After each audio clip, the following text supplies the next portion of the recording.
Hello सर्वांना नमस्कार. मी रुपाली आणि परत एकदा तुमचं श्रुतीस किचनमध्ये अगदी मनापासून स्वागत. आजचा दिवस तुम्हाला खूप छान, मस्त, आनंदाचा, आरोग्याचा जाऊ दे ही स्वामीचरणी प्रार्थना. तर आज आपण करणार आहोत शेवग्याच्या शेंगाची भाजी. ही भाजी घरगुती स्टाईलमध्ये खूप टेस्टी लागते. चला तर मग रेसिपी सुरू करूया. तर सर्वात प्रथम कांदा, शेंगदाणे, तीळ, धणे आणि थोडेसे लसूण, खोबरं एवढं सगळं घ्यायचं आहे आणि कट करून शेवग्याच्या शेंगा घ्यायच्या आहेत.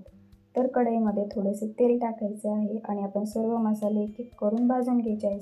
सर्वात प्रथम खोबरं घ्यायचं आहे भाजून, थोडंसं लालसर होईपर्यंत ते भाजून घ्यायचं आहे.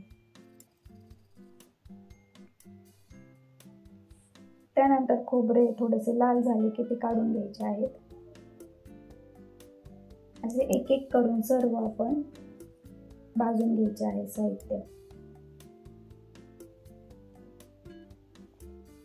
त्यानंतर आपण धणे भाजून घेणार आहोत.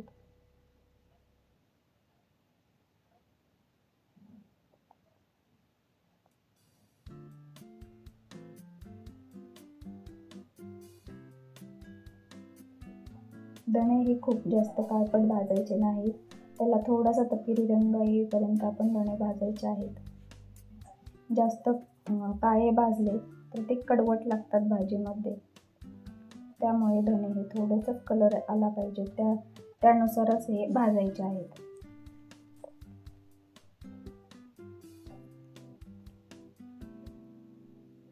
त्यानंतर आपण टाकणार आहोत त्यामध्ये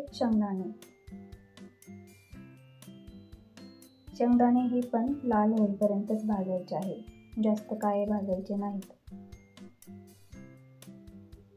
नाही तर भाजीला टेस्ट येत नाही.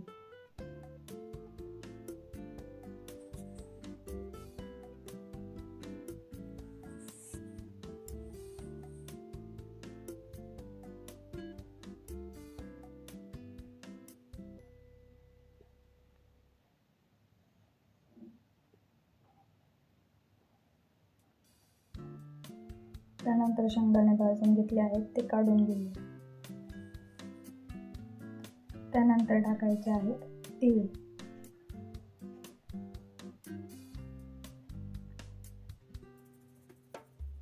तीळ हे जास्त पटपट हलवायचे आहेत, कारण कढई आपली जास्त तापलेली असते, ती जास्त उडतात तीळ, मग ते पटकन काढून घ्यायचे आहे. त्यानंतर आपल्याला कांदा टाकायचा आहे उडलेल्या तेलामध्ये. थोडंसं तेल कमी पडले की वरून तुम्ही थोडेसे तेल टाकू शकता. कांदा हा थोडासा काळसट होईपर्यंत असा भाजायचा आहे, जास्तही काळा होऊ द्यायचा नाही, नॉर्मल काळा होऊ द्यायचा.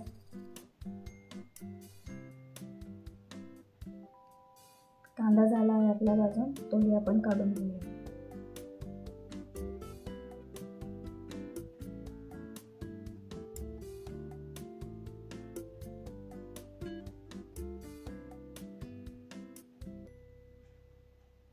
त्यानंतर सर्व आपण भाजून घेतलेले साहित्य ते मिक्सरच्या भांड्यामध्ये टाकून घेऊया.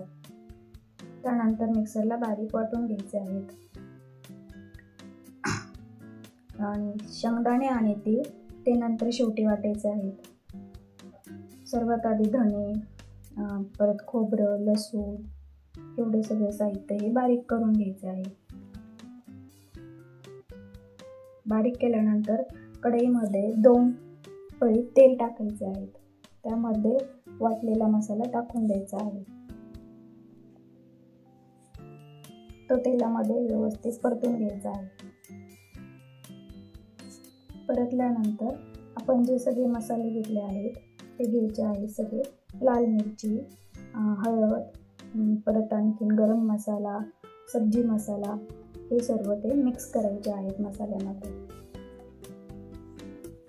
आणि तेही परतून घ्यायचे आहेत.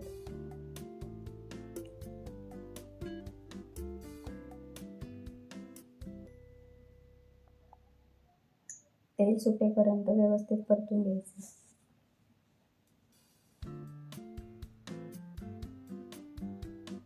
त्यानंतर थोडंसं पाणी टाकायचं आणि परत परतायचं आहे.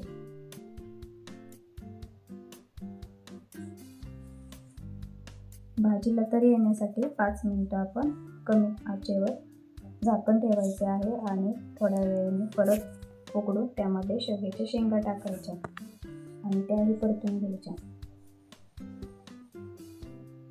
त्यानंतर शेंगदाणे आणि तीळ आपण जे बारीक केले आहे शेवटी ते आपण त्यामध्ये मिक्स करून घ्यायचे आहे.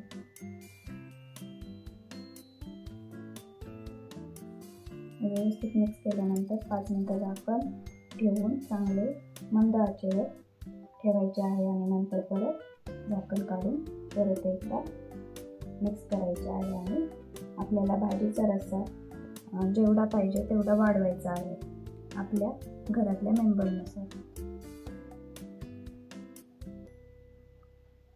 आणि त्यानंतर 1.5 चमचा मीठ टाकायचं आहे त्यामध्ये आणि 10 ते 15 मिनिटं झाकण ठेवून भाजी शिजवून घ्यायची आहे. तर अशा प्रकारे आपली भाजी रेडी आहे शेवग्याच्या शेंगाची. जर तुम्हाला ही रेसिपी आवडली असेल तर चॅनलला लाईक करा. अजून अशा रेसिपीसाठी चॅनलला सबस्क्राईब करा. धन्यवाद.